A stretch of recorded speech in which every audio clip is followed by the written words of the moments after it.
les examens qui sont importants pour le diagnostic et le suivi du myélome multiple, c'est des examens sanguins et urinaires pour rechercher ce qu'on appelle le composant monoclonal, c'est-à-dire les anticorps ou les fragments d'anticorps monoclonaux fabriqués par la cellule tumorale. Les analyses médulaires pour rechercher le nombre de cellules tumorales dans la moelle. Et puis, on a aussi besoin d'examens pour rechercher les complications de la maladie. Et là, c'est très important d'aller chercher des lésions osseuses avec de l'imagerie, TEP, IRM ou scanner. Le myélome était ignoré dans mon pays.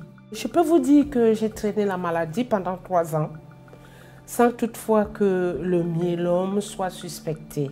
J'ai passé des scanners et des IRM, un PET scan, et puis on m'a envoyé assez rapidement chez l'hématologue qui m'a fait un prélèvement de moelle osseuse et qui a commencé à m'expliquer ce qu'il en était. J'ignorais complètement le nom du myélome à ce moment-là. Le myélome multiple est une maladie cancéreuse qui touche les plasmocytes. Ces plasmocytes, c'est des globules blancs qui sont dans la moelle et quand ils sont normaux, leur fonction, c'est de fabriquer des anticorps. Et donc, quand un plasmocyte devient tumoral, il va se multiplier et fabriquer un excès d'un anticorps. On appelle ça un anticorps monoclonal.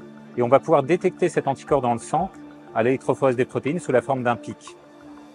Parfois, et le plus souvent, en plus de cet excès d'anticorps, il va y avoir des fragments d'anticorps. Les anticorps, c'est des protéines complexes, et donc on va avoir des fragments d'anticorps qu'on appelle des chaînes légères, qu'on peut détecter dans le sang et dans les urines.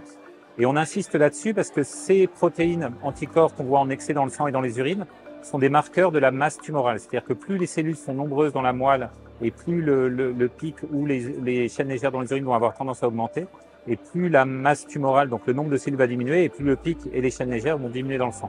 Donc pour nous, c'est un très bon marqueur d'évolution de la maladie pour suivre la progression, au contraire la réponse. Bien sûr, comme on parle de maladie de la moelle osseuse, à un moment, il faut aller vérifier dans la moelle ce qui se passe, donc faire des prélèvements médulaires, on appelle ça un myélogramme, on le fait au niveau du sternum ou au niveau du bassin, pour aller regarder dans la moelle la quantité de cellules anormales. Et pour faire un diagnostic de myélome, on a besoin d'avoir cette preuve qu'il y a des cellules tumorales dans la moelle.